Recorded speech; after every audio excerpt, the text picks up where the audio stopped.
Hello friends, good morning. നമ്മുടെ Kerala TV സീരിയലിലേക്ക് എല്ലാവർക്കും സ്വാഗതം. അങ്ങനെ വേദ താമസിച്ച് വരുന്ന ആ ഒരു സമയത്ത് എല്ലാവരും ആദ്യം പിടിച്ചിങ്ങനെ നിൽക്കുക. പക്ഷേ വേദ കയറി വന്നപ്പോൾ വേറെ ഒരാളായിട്ടാണ് വന്നത്. അത് വിക്രത്തിന് നന്നായി മനസ്സിലാവുകയും ചെയ്തു. വിക്രം എന്നിട്ട് വേദയെ ചോദ്യങ്ങൾ ചെയ്യുമ്പോഴത്തേക്കും കിട്ടിയ അവസരം മുതലെടുക്കാൻ നന്ദിനി നോക്കുക ഇവർ ഇടയിൽ ഒരു വഴക്കുണ്ടാക്കാമെന്ന് വിചാരിച്ച്. പക്ഷേ അത് ചീറ്റിപ്പോയി. നമ്മുടെ ശ്രീജയും അമ്മയും വിക്രവും കൂടി അതിന് സമ്മതിച്ചതുമില്ല. അപ്പോൾ അച്ഛൻ്റെ കാര്യങ്ങൾ ഇങ്ങനെ അമ്മ മോളോട് ചോദിക്കുമ്പോഴേക്കും SP ഓഫീസിൽ പോയതിനെ പറ്റിയൊക്കെയുള്ള കാര്യങ്ങൾ വേദ പറയുക. ഒന്നുകൊണ്ട് പേടിക്കേണ്ട, അച്ഛൻ ഒരു കുഴപ്പം ഉണ്ടാവാതെ അച്ഛൻ തിരിച്ചു വരും തുടങ്ങിയ കാര്യങ്ങളൊക്കെ പറഞ്ഞ് സമാധാനിപ്പിക്കുക അമ്മയെ വേദ. അപ്പോൾ വിക്രം എല്ലാം ഇത് കണ്ടുകൊണ്ട് ഇങ്ങനെ നിൽക്കുക കേട്ടോ. ആ നേരത്താണ് നമ്മുടെ വേദ ഞാൻ കുളിക്കട്ടെ അമ്മയെന്ന് പറഞ്ഞ് അവിടെ നിന്ന് അങ്ങ് പോകണം. അപ്പോൾ വേദ അങ്ങ് പോയി കഴിയുമ്പോഴത്തേക്കും വിക്രം ഇവളെപ്പോഴേ SP ഓഫീസിൽ പോയേ എന്നും പറഞ്ഞുകൊണ്ട് ഇങ്ങനെ അവിടെ നിൽക്കുക. അപ്പോഴേക്കും നന്ദിനി അതിൻ്റെ ഇടയ്ക്ക് കയറി ഇത് പറഞ്ഞതൊന്നും സത്യമൊന്നും അല്ല, വേറെ എന്തോ ഉടായിപ്പുണ്ട് വേദയ്ക്ക്, അതിന് വേണ്ടിയിട്ട് വേദ പോയതാ, വേദ അതുകൊണ്ട് താമസിച്ചതാ.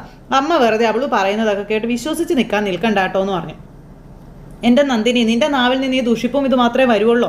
വേദ എന്തായാലും SP ഓഫീസിൽ പോയിട്ടുണ്ടെന്നുള്ള കാര്യം നേരായത് തന്നെ അമ്മ അത് വേദ പറഞ്ഞതും സത്യമായിരിക്കും. അമ്മ വിഷമിക്കൊന്നും വേണ്ടെന്ന് പറഞ്ഞു ശ്രീജ എന്നിട്ട് അമ്മയും കൂട്ടിക്കൊണ്ട് പോയി.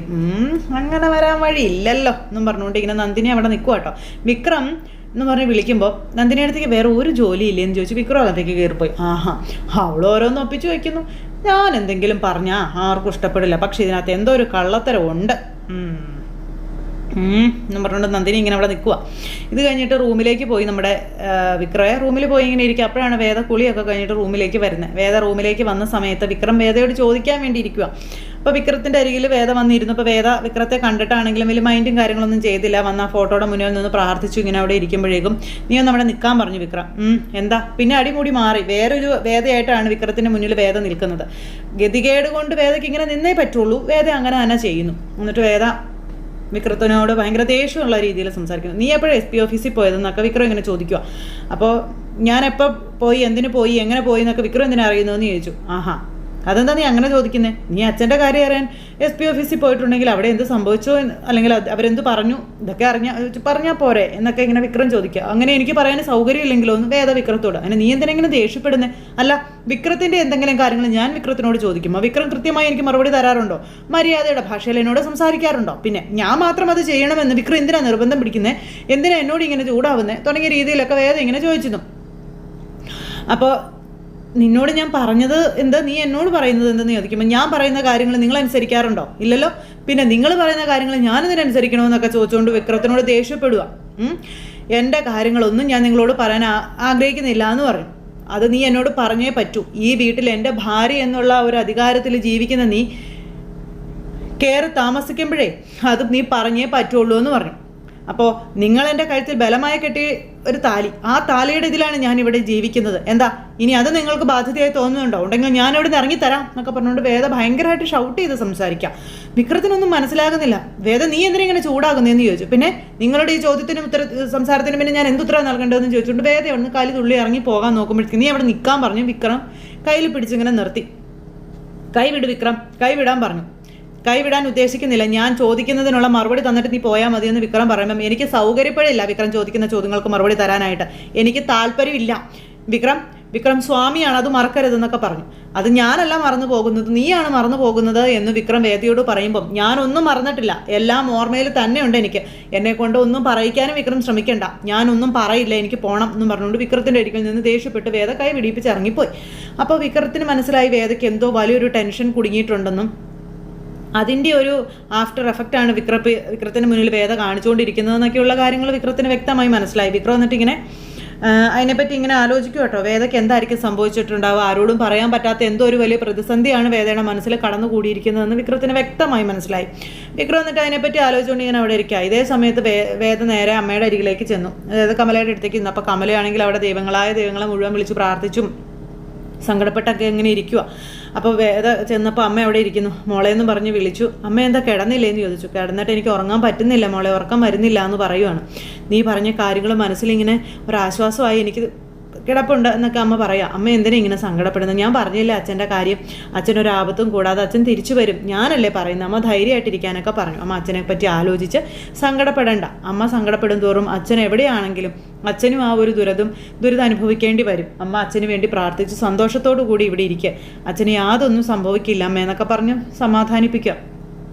നീ പറഞ്ഞ ഈ അമ്മയ്ക്ക് വിശ്വാസം മോളെ, മറ്റാര് പറയുന്നതിലും നീ പറഞ്ഞാൽ അത് സംഭവിക്കുമെന്ന് ഈ അമ്മയ്ക്ക് അറിയാം. അത്രമേൽ ഉറപ്പുള്ള കാര്യങ്ങൾ മാത്രമല്ലേ നീ പറയാറുള്ളൂ, അല്ലെങ്കിൽ നീ സംസാരിക്കാറുള്ളൂ. അതുകൊണ്ട് എൻ്റെ മോള് പറയുന്നത് ഈ അമ്മയ്ക്ക് വിശ്വാസമാണെന്നൊക്കെ പറഞ്ഞുകൊണ്ട് കമല ഇങ്ങനെ വേദയോട് പറയാം. അപ്പോൾ അത് കേട്ട് കഴിഞ്ഞപ്പോൾ വേദയുടെ കണ്ണൊക്കെ നിറഞ്ഞു. ഈ അമ്മയ്ക്കൊരാഗ്രഹമുണ്ട്, അച്ഛനൊരാപത്തും കൂടാതെ തിരിച്ചു വന്ന് നമ്മുടെ വീട്ടിൽ സുരക്ഷിതനായി എത്തിക്കഴിയുമ്പോൾ ഈ വീട്ടിൽ എല്ലാവരും സന്തോഷമായിട്ട് ജീവിക്കുമെന്നും അമ്മയ്ക്കറിയാം. ഈ അച്ഛൻ്റെയും ഈ അമ്മയുടെയും ജീവിതകാലം മുഴുവനും ഞങ്ങളുടെ ജീവിതം തീരുന്നത് വരെ ഞങ്ങൾക്ക് മകളായി, ഞങ്ങളുടെ മകൻ്റെ ഭാര്യയായി നീ അച്ഛൻ്റെ അമ്മയുടെയും കൂടെ ഉണ്ടാവില്ലേ മോളെ എന്ന് ചോദിച്ചു വേദയോട് അമ്മ. അത് കേട്ടപ്പോൾ വേദയുടെ ചങ്ക് കലങ്ങി കേട്ടോ. കാരണം വേദയ്ക്ക് ഇവിടെ നിന്ന് പോയേ പറ്റൂ. അമ്മാതിരി പരിപാടി അവിടെ ഒപ്പിച്ച് വെച്ചിരിക്കുന്നതെന്ന് വേദയ്ക്ക് ഇവിടെ പറയാൻ പറ്റത്തില്ലല്ലോ. പാവം വേദ ഇങ്ങനെ സങ്കടപ്പെട്ട് കരഞ്ഞുകൊണ്ട് ഇങ്ങനെ ഇരിക്കുക. പറ മോളെ, നീ ഉണ്ടാവില്ലേ അച്ഛനും അമ്മയ്ക്കും താങ്ങായും തണലായും എന്ന് ചോദിക്കുമ്പോൾ ഞാൻ ഉണ്ടാവും അമ്മേ എന്ന് വേദ ഇങ്ങനെ കരഞ്ഞുകൊണ്ട് ഇങ്ങനെ പറഞ്ഞു. അമ്മയ്ക്ക് അറിയാതെ, എന്നാലും അമ്മയുടെ മനസ്സിൻ്റെ ഒരു സമാധാനത്തിന് വേണ്ടി അമ്മ ചോദിച്ചതാണെന്നും പറഞ്ഞുകൊണ്ട് കമല എന്നിട്ട് അവിടെ അങ്ങനെ അങ്ങ് കിടന്നു കേട്ടോ. കമലയ്ക്ക് കിടന്നിട്ട് ഇങ്ങനെ മയങ്ങി വരിക. അപ്പോൾ ഈ സമയത്ത് വേദയ്ക്ക് കിടന്നിട്ട് ഉറങ്ങാൻ പറ്റുന്നില്ല. വേദയാണെങ്കിൽ ശ്രീകാന്ത് പറഞ്ഞതിനെ പറ്റിയൊക്കെ അവിടെ ഇരുന്ന് ഇങ്ങനെ ആലോചിച്ച് തല പുകഞ്ഞ് കരഞ്ഞ് നിലവിളിച്ച് ഇങ്ങനെ ഇരിക്കുവാണ്. ആരോടും പറയാനും പറ്റുന്നില്ല, ഒരു സൊല്യൂഷനും കണ്ടെത്താൻ പറ്റുന്നില്ല. അപ്പോൾ അവർ ആ തെളിച്ച വഴിയിലൂടെ പോവേണ്ടി വരുമോ എന്നൊക്കെയുള്ളൊരു പേടിയാണ് വേദയ്ക്ക്. ആ പേടിയോടുകൂടി നമ്മുടെ വേദ അവിടെ ഇങ്ങനെ സ്വയം ഉരുകി അങ്ങനെ ഇരിക്കുവാണ്. ഈ സമയത്ത് ഈ നന്ദിനിയാണെങ്കിൽ മുറിയിൽ ചെന്നിട്ട് വിനായകനോട് കഥയെല്ലാം വിളമ്പോൾ വേദ ഇങ്ങനെ വന്നു. രാത്രിയായപ്പോഴാണ് വന്നേ. അവൾക്ക് എന്തൊക്കെയോ ഉരുണ്ടുകളിയുണ്ട്, അവളുടെ മുഖത്ത് എന്തൊക്കെയോ കള്ള ലക്ഷണമുണ്ട്. എല്ലാവരുടെയും മുന്നിൽ വെച്ച് അവൾ കിടന്ന് ഉരുണ്ട് കളിക്കായിരുന്നു. അങ്ങനെ വിക്രം ചോദിച്ച ചോദ്യങ്ങൾക്കൊന്നും അവൾ വ്യക്തമായി മറുപടി കൊടുത്തില്ല. അപ്പോൾ അവൾക്ക് എന്തൊക്കെയോ അറിയാം, അങ്ങനെയാണ് ഇങ്ങനെയാണ് എന്നൊക്കെ പറയും. ഇനിയിപ്പോൾ അച്ഛൻ ജീവനോടെ ഇരിപ്പുണ്ടോ എന്ന് അറിയത്തില്ലല്ലോ എന്നൊക്കെ പറഞ്ഞുകൊണ്ട് നന്ദിനി ഇങ്ങനെ പറയുമ്പോൾ നീ എന്നൊക്കെ തോന്നിവാസം അടി പറയുന്ന നന്ദിനി എന്ന് ചോദിച്ചു. അല്ല വിനായകേട്ടാ, നിങ്ങൾ കൂടുതൽ പുണ്യാളനൊന്നും ആവട്ടെ കേട്ടോ, നിങ്ങൾ നിൽക്കുമ്പോഴാണ് അച്ഛൻ അവിടെ നിന്ന് കാണാതായത്, നിങ്ങൾക്കത് അറിയില്ലേ എന്ന് ചോദിച്ചു. എടി അതിന് ഞാൻ എന്നാ ചെയ്തു, ഞാൻ പറഞ്ഞില്ലേ ഞാൻ ചായ മേടിക്കാൻ വന്നതായിരുന്നു. നിങ്ങൾ പറയുന്നതല്ലേ മറ്റുള്ളവർക്ക് അറിയുള്ളൂ. ഇനി നിങ്ങളെല്ലാ കാര്യങ്ങളും അച്ഛനോട് പറഞ്ഞു കഴിയുമ്പോൾ അച്ഛൻ മനസ്സ് നൊന്തും എല്ലായിടത്തും ഇറങ്ങിപ്പോയി വല്ല കടുങ്ങുകയും ചെയ്തതാണോ എന്ന് ആർക്കറിയാം മനുഷ്യ എന്നും പറഞ്ഞൊക്കെ നന്ദിനി ഇങ്ങനെ എഴുതാപ്പുറം വായിച്ചുകൊണ്ടേ ഇരിക്കും കേട്ടോ. ഇത് കേട്ട് കഴിഞ്ഞപ്പോഴത്തേക്കും വിനായകൻ എടി ഒന്ന് പതുക്കെ പറയടി എന്ന് പറഞ്ഞുകൊണ്ട് നന്ദിനിയോട് പറയണം. അങ്ങനെ ഇവർ രണ്ടുപേരും കൂടി ഇതിനെപ്പറ്റി സംസാരിച്ചുകൊണ്ടിരിക്കുന്നു. പിന്നെ വിശ്വനാണെങ്കിലും ശ്രീജയ്ക്കാണെങ്കിലും അതിലേറെ സങ്കടമായിട്ട് അവരും ഈ ഒരു സംഭവത്തെപ്പറ്റി ഓരോന്ന് അവരുടേതായ അഭിപ്രായങ്ങൾ സംസാരിച്ചുകൊണ്ട് അവിടെ ഇരിക്കുന്നു. ഈ സമയത്തെല്ലാം കഴിഞ്ഞ് നേരം വെളുത്ത് നമ്മുടെ വേദയുടെ വീടാണ് കാണിക്കുന്നത്. അപ്പോൾ വേദയുടെ വീട്ടിൽ എല്ലാവരും ഫുഡ് കഴിക്കാനായിട്ട് അങ്ങനെ ഇരിക്കുക. ആ സമയത്ത് നമ്മുടെ സുധാകരൻ മാഷിനെ കാണാതായതിനെ പറ്റിയും പിന്നെ വേദയെയും അമ്മയെയും കണ്ടതിനെ പറ്റിയൊക്കെയുള്ള കാര്യങ്ങൾ പത്മം അവിടെ ഇരുന്ന് എല്ലാവരോടുമായിട്ട് പറയുന്നു. അപ്പോൾ എല്ലാവരും ഇരുന്ന് ഇങ്ങനെ കഴിക്കുന്ന സമയത്ത് വേദ അതൊക്കെ നിങ്ങളുടെ മുന്നിൽ വെറുതെ അഭിനയിക്കാൻ വേണ്ടി കാണിച്ചതാണെന്ന് ഈ ശ്രീകാന്ത് പറയുക. അന്ന് നിന്നോട് ആര് പറഞ്ഞു എന്ന് അമ്മ അന്നേരം ചോദിച്ചു. ഒരിക്കലും അവൾ അഭിനയിക്കാൻ വേണ്ടി കാണിച്ചതൊന്നുമല്ല. അവൾക്ക് ആ വീട്ടിലുള്ളവരെ അത്രയ്ക്ക് ജീവനാണ്, അല്ലെങ്കിൽ തന്നെ ആ വീട്ടിലുള്ളവർക്ക് വേണ്ടി അവൾ എന്തൊക്കെ കാര്യങ്ങളാണ് ചെയ്യണേ എന്നൊക്കെ ഇങ്ങനെ ചോദിച്ചു. അതൊക്കെ ഇന്നലെ വരെ, പക്ഷേ വേദയുടെ സ്വഭാവം മാറിയതൊന്നും നിങ്ങളാരും അറിഞ്ഞില്ലല്ലേ എന്നൊക്കെ ശ്രീകാന്ത് ചോദിക്കുക. വേദയുടെ സ്വഭാവം മാറുക, എന്ത് മാറിയെന്ന് നീ എന്തൊക്കെയാണ് പറയുന്നതെന്ന് ചോദിച്ചു. നിങ്ങളാരും ഇനി വേദയെക്കുറിച്ച് ആലോചിച്ച് ടെൻഷൻ അടിക്കേണ്ട ആവശ്യമില്ല.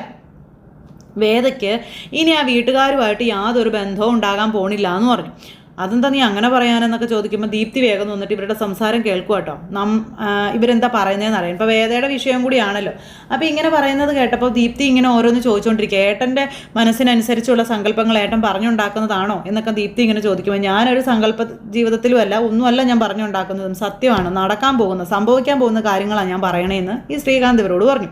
നീ എന്നതൊക്കെ ഈ പറയണമെന്ന് വ്യക്തമായി പറയാൻ ഇങ്ങനെ അമ്മ പറയുമ്പോൾ നമ്മളെല്ലാവരും ആഗ്രഹിച്ചത് എന്താ, അവരുടെ വീട്ടിൽ നിന്ന് ആ വിക്രത്തിൻ്റെ പിടിയിൽ നിന്നും വേദ എല്ലാം ഉപേക്ഷിച്ച് നമ്മുടെ അരികിലേക്ക് തിരിച്ചു വരണം, നമ്മൾ ആഗ്രഹിക്കുന്നത് പോലെ ജീവിക്കണം എന്നൊക്കെ ഉള്ളതായിരുന്നില്ലേ എന്നിങ്ങനെ ചോദിക്കുമ്പോൾ എല്ലാവരും ഇങ്ങനെ അങ്ങോട്ടും ഇങ്ങോട്ടും നോക്കുക. എന്നാൽ നിങ്ങളെല്ലാവരും അറിഞ്ഞോ, വേദ അവരുമായിട്ടുള്ള എല്ലാ ബന്ധങ്ങളും അവസാനിപ്പിച്ച് നമ്മൾ ആഗ്രഹിച്ചതുപോലെ ഈ വീട്ടിൽ വന്ന് താമസിക്കും.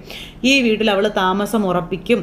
പിന്നെ നമ്മൾ പറയുന്നത് എന്തോ അത് അവൾ അനുസരിക്കുകയും ചെയ്യുമെന്നുള്ള കാര്യങ്ങൾ ശ്രീകാന്ത് ഇങ്ങനെ പറയുമ്പോൾ ദീപ്തി ഞെട്ടി. കാരണം വേദയുടെ ഒരു ഒറ്റ ഉറപ്പിന്മേലാണ് വരുണും ദീപ്തിയും ഇപ്പോൾ രണ്ടായി അകന്നു മാറി നിൽക്കുന്നത്. പിന്നീട് ഇവരെ രണ്ടുപേരെയും വേദയും വിക്രവുമായിട്ട് ഒന്നിപ്പിക്കാം എന്നുള്ളൊരു വാക്കിൻ്റെ പുറത്ത്. അപ്പോഴേക്കും ദീപ്തിക്ക് ഭയങ്കര ടെൻഷനായി. ശ്രീയേട്ടൻ എന്തൊക്കെ ഈ പറയുന്നത്, ഈ ലോകം തന്നെ അവസാനിച്ചെന്ന് പറഞ്ഞാലും ചേച്ചി അവരെ ഉപേക്ഷിച്ച് അവിടുന്ന് പോരില്ല. കാരണം വിക്രം ചേട്ടനും ചേച്ചിയും തമ്മിൽ അത്രയ്ക്ക് നല്ലൊരു ബന്ധമാണ് ഉള്ളത്. പുറമേ നിങ്ങൾക്കെല്ലാവർക്കും പലതും തോന്നുമെങ്കിലും അവർ തമ്മിൽ നല്ല ആഴത്തിലുള്ള ബന്ധം തന്നെ ഉള്ളതെന്നൊക്കെ ഇങ്ങനെ പറഞ്ഞു. അതുപോലെ തന്നെ ആ വീടിന് വേണ്ടിയല്ലേ അവൾ ഇത്രയും കഷ്ടപ്പെട്ടത്. അതുപോലെ വിക്രത്തെ നേർവഴിക്ക് നയിക്കാനായിട്ട് അവൾ അതുപോലെ ശ്രമിച്ചുകൊണ്ടും ഇരിക്കുന്നു. അങ്ങനെ ഒരു സാഹചര്യത്തിൽ എല്ലാം പാതി വഴിയിൽ ഉപേക്ഷിച്ച് ആ വീട്ടുകാരെ അല്ലെങ്കിൽ ആ സുധാകരൻ മാഷിനെ കാണാതായി ഈ ഒരു സാഹചര്യത്തിലെല്ലാം ഉപേക്ഷിച്ച് അവൾ ഇറങ്ങി പോരുമോ?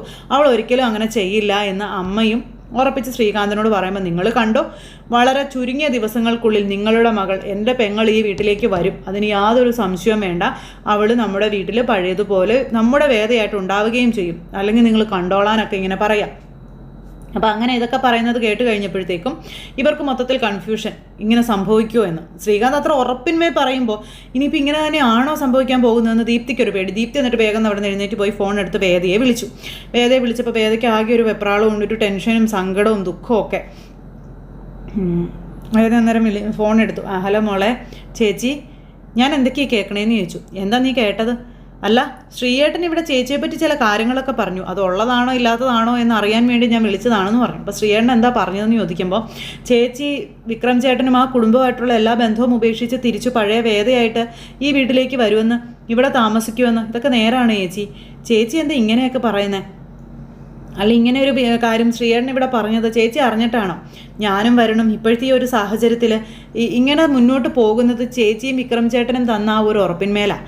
അപ്പം പിന്നെ ഞങ്ങൾ എന്താ ചെയ്യണ്ടേ എന്നൊക്കെ ചോദിച്ച് ആ ഒരു ഇതിലിങ്ങനെ ചോദിക്കും കേട്ടോ. അപ്പോൾ അതൊക്കെ കേട്ട് കഴിഞ്ഞപ്പോഴത്തേക്കും നമ്മുടെ വേദയ്ക്ക് എന്തു പറയണമെന്ന് അറിയില്ല. വേദയാണെങ്കിൽ ഭയങ്കരമായിട്ട് ടെൻഷൻ അടിച്ച് ഇങ്ങനെ നിൽക്കുക. അനിയത്തിക്ക് വ്യക്തമായൊരു മറുപടി കൊടുക്കാൻ പറ്റുന്നില്ല, അനിയത്തിയെ സമാധാനിപ്പിക്കാൻ പറ്റുന്നില്ല. അപ്പോൾ അങ്ങനെ സങ്കടപ്പെട്ട് നമ്മുടെ വേദ ഇങ്ങനെ അവിടെ ഇരിക്കുന്നു. ചേച്ചി ഇനിയും എന്നെ ചതിക്കാനാണ് ചേച്ചി ശ്രമിക്കുന്നതെങ്കിൽ അത് നടക്കില്ല കേട്ടോ. എന്തായാലും എൻ്റെ ലൈഫ് ചേച്ചിയെ പോലെ ഇട്ട് അങ്ങോട്ടും ഇങ്ങോട്ടും ഇട്ട് ഒരു ഉറപ്പില്ലാതെ കളിക്കാൻ ഞാൻ തയ്യാറല്ല എന്നൊക്കെ പറഞ്ഞു. അപ്പോൾ അങ്ങനെ ഇതെല്ലാം പറഞ്ഞ് ഇവർ തമ്മിൽ സംസാരിച്ചു. അപ്പോൾ അങ്ങനെ ഒരു സിറ്റുവേഷനും കാര്യങ്ങളൊക്കെ കാണിച്ചു. അപ്പോൾ വേദയ്ക്ക് എല്ലായിടത്തും ഉത്തരം മുട്ടും. അപ്പോൾ ഇത്രയും കാര്യങ്ങൾ പറഞ്ഞിട്ട് നമ്മുടെ ദീപ്തി ഫോൺ അങ്ങ് കട്ട് ചെയ്തു. അപ്പോഴത്തേക്കും വേദയ്ക്ക് ടെൻഷൻ കൂടി, തൻ്റെ അനിയത്തി തന്നെയും വെറുത്ത് തുടങ്ങുകയാണോ എന്നുള്ളൊരിതിൽ. അപ്പോഴത്തേക്കും നമ്മുടെ നന്ദിനി പാഞ്ഞ് എവിടുന്നോ വന്നു വേദയുടെ ഫോൺ വിളി കേൾക്കുക. അപ്പോൾ വേദ ഇവിടുന്നൊന്നും പറഞ്ഞില്ലെങ്കിലും വേദയുടെ ഫേസിൽ ആ മാറ്റവും കാര്യങ്ങളൊക്കെ ഉണ്ടാവുന്നുണ്ട്. അപ്പോൾ അങ്ങനെ ഒരു ടെൻഷനും കാര്യങ്ങളും ഒക്കെ ആയിട്ട് അപ്പോൾ അങ്ങനെ ഒരു സിറ്റുവേഷനും കാര്യങ്ങളൊക്കെ കാണിച്ചുകൊണ്ട് ഇന്നത്തെ നമ്മുടെ കഥ അവസാനിച്ചു. അപ്പോൾ എല്ലാവരും കാത്തിരുന്ന് കാണണം കേട്ടോ. എല്ലാവർക്കും നല്ലൊരു ദിവസം ആശംസിക്കുകയാണ്. എല്ലാവരുടെയും സപ്പോർട്ടിനും സ്നേഹത്തിനും ഒത്തിരി നന്ദി ഹൃദയത്തിൻ്റെ ഭാഷയിൽ അറിയിക്കുന്നു. അടുത്ത സൂപ്പർ ഹിറ്റ് കഥയുമായി കാണുന്നത് വരെ എല്ലാവർക്കും നന്ദി. See again, take care, bye bye, Tata.